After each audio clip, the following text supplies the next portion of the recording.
Hello and good evening everyone. आज के lecture में हम पढ़ेंगे कैपिंग एजेंट के बारे में।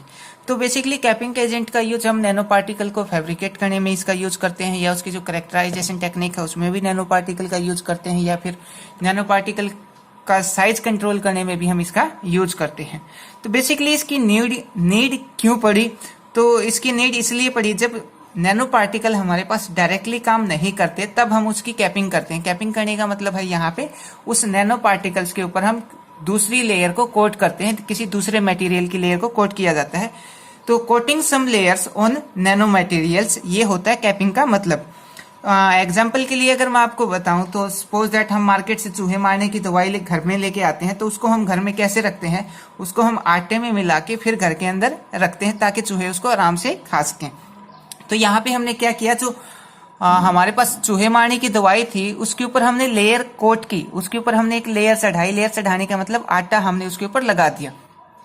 वैसे ही हम नैनो पार्टिकल में करते हैं। नैनो पार्टिकल में हम क्या करते हैं, उस नैनो पार्टिकल के ऊपर हम किसी दूसरे मटेरियल की लेयर को कोट करते हैं, और जिस दूसरे मटेरियल का हम यूज करते हैं वो ऐसा मटेरियल यूज करते हैं जिससे उस नैनो पार्टिकल की प्रॉपर्टी के ऊपर कोई भी इफेक्ट ना आए। जैसे कि हमने यहाँ पे उस आटे का यूज किया, तो उस आटे से उस चूहे मारने की दवाई की प्रॉपर्टी के ऊपर कोई भी चेंज नहीं आएगा, वो जैसा था वैसा ही रहेगा।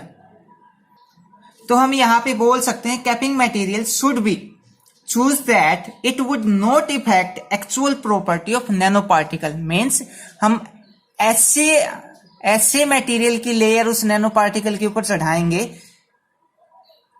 जिससे उस नैनो पार्टिकल की प्रॉपर्टी के अंदर कोई भी चेंज नहीं आएगा। तो अब स्टार्ट करते हैं फर्स्ट पॉइंट से। एक capping agent is strongly absorb monolayer. Means capping agent क्या है, हमारे पास स्ट्रोंगली एब्जॉर्ब है, इसकी एक मोनोलेयर बनती है। मोनोलेयर का मतलब उस मटेरियल के ऊपर या नैनो पार्टिकल के ऊपर हम किसी दूसरे मटेरियल की लेयर को कोट करते हैं, यूजुअली ऑर्गेनिक मॉलिक्यूल्स। मीन्स तो जो बेसिकली हम यहाँ पे ऑर्गेनिक मॉलिक्यूल्स, कार्बनिक मॉलिक्यूल्स का यूज करते हैं उन नैनो पार्टिकल को स्टेबलाइज करने के लिए। तो usually organic molecules use to stabilization of nano particle. तो यहाँ पे जो कार्बनिक मॉलिक्यूल्स होते हैं या ऑर्गेनिक मॉलिक्यूल्स होते हैं उनका यूज करते हैं हम नैनो पार्टिकल को स्टेबलाइज करने के लिए, या उनको स्थिर करने के लिए हम किसका यूज करते हैं? कार्बनिक कंपाउंड का यूज करते हैं। उसके बाद next point, the preparation of nano particle by organometallic precursor. अब यहाँ पे ऑर्गेनोमेटेलिक प्रीकर्सर क्या होता है? ऑर्गेनोमेटेलिक प्रीकर्सर का मतलब होता है एक ऐसा organic compound that usually contains metals. Means उस ऑर्गेनिक कंपाउंड के अंदर मेटल हो। तो जो नैनो पार्टिकल है उनकी प्रिपरेशन किससे होती है? ऑर्गेनोमेटेलिक प्रीकर्सर से हम उस नैनो पार्टिकल की प्रिपरेशन करते हैं। उसके बाद रिक्वायर्ड एक कैपिंग एजेंट, और यहाँ पे हमें किसकी जरूरत पड़ती है? कैपिंग एजेंट की भी जरूरत पड़ती है। तो इस पॉइंट को एक बार फिर से देखते हैं। The preparation of nano material by organometallic precursor. अगर हमें नैनो मटेरियल की प्रिपरेशन करनी है किसी ऑर्गेनोमेटेलिक प्रीकर्सर से, उसमें रिक्वायरमेंट होगी किसकी? कैपिंग एजेंट की। कैपिंग एजेंट का बारे में हमने अभी बताया कि एक ऐसा मटेरियल होता है जिसकी हम लेयर को कोट करते हैं उस नैनो मटेरियल के ऊपर।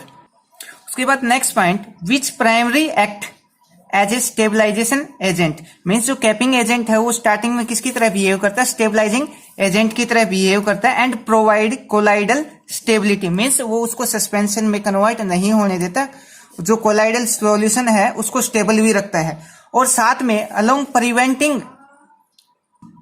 एग्लोमोरेशन and stopping uncontrol growth. Means agglomeration का मतलब ये होता है उन नैनो पार्टिकल को एक जगह इकट्ठा भी नहीं होने देता, और साथ में उनकी जो अनकंट्रोल ग्रोथ है, उनकी जो ग्रोथ है उसको अनकंट्रोल भी नहीं होने देता, कंट्रोल्ड अमाउंट में उसकी ग्रोथ को रखता है। मीन्स उस नैनो पार्टिकल का जो साइज है वो ना ही ज्यादा बड़ा होने देता, ना ही उसका साइज बहुत कम होने देता। जितनी रिक्वायरमेंट है हमें उतना ही उसका साइज रखता है कौन? Capping agent. उसके बाद next point, final morphology of nano crystal largely depend upon the type of capping agent. Morphology का मतलब है यहाँ पे उसका जो साइज है, शेप है, उसका जो स्ट्रक्चरल प्रॉपर्टी है, उनको भी क्या करता है? ये कंट्रोल करता है। Finally morphology of nano crystal largely depend upon the type of capping agent. तो मोर्फोलॉजी मोर्फोलॉजी है, मीन्स मोर्फोलॉजी का मतलब अभी बताया कि उसका साइज है, शेप है, ये सब भी किसके ऊपर डिपेंड करता है, उस कैपिंग एजेंट के ऊपर डिपेंड करता है। Which is absorb on the surface of nano material, और कैपिंग एजेंट क्या होता है, विच इज एब्जॉर्ब किया जाता है किसके ऊपर, उस नैनो मटेरियल के सरफेस के ऊपर। उसके बाद next point, the capping agent are the key to obtain the small size. तो कैपिंग एजेंट हमारे पास एक ऐसी की है जिससे हम जो नैनो पार्टिकल है उनका जो साइज है उसको कंट्रोल कर सकते हैं, उसका साइज स्मॉल रख सकते हैं। उसके बाद जो नैनो पार्टिकल है ये जो कैपिंग एजेंट है ये एक टाइप के फिजिकल बैरियर के जैसे भी बिहेव करता है। तो नेक्स्ट पॉइंट में यही बता रखा है, capping agent usually act as a physical barrier to restrict free access of reactants catalyst of nano particle. Means ये एक टाइप के फिजिकल बैरियर के जैसे यूज करता है, रिस्ट्रिक्ट करता है, रोकता है किसको, जो कैटालिस्ट है और जो रिएक्टेंट है इनको एक साथ मतलब एकदम से इनको रिएक्ट करने से रोकता है। और साथ ही उसी टाइम मतलब यहाँ पे रोकेगा, साथ में जो रिएक्टेंट और कैटालिस्ट है इनको रिएक्ट करने से रोकेगा, और साथ ही जो नैनो पार्टिकल हैं इनको प्रमोट भी करेगा। But the same time they can utilize to promote performance of nano particle, और साथ में जो नैनो पार्टिकल है उनकी जो परफॉर्मेंस है उसको भी प्रमोट करेगा। तो ये था हमारे पास कैपिंग एजेंट। और आप सभी से एक रिक्वेस्ट है, अगर आपको ये टॉपिक समझ आए तो अपने दोस्तों को भी शेयर करना। और साथ में एक रिक्वेस्ट और है, अगर आपको किसी टॉपिक के ऊपर वीडियो बनवानी हो तो आप उसका प्लीज मटेरियल मेरे पास सेंड कर दिया करो। नंबर मैंने डाल रखा है चैनल के ऊपर, क्योंकि मटेरियल इकट्ठा करने में बहुत सारी प्रॉब्लम आती है, मेरे पास इतनी ज्यादा बुक अवेलेबल नहीं है। तो रिक्वेस्ट है कि जिस क्वेश्चन के ऊपर आपको वीडियो बनवाना है तो उसका मटेरियल मेरे पास सेंड कर दिया करो। Thank you.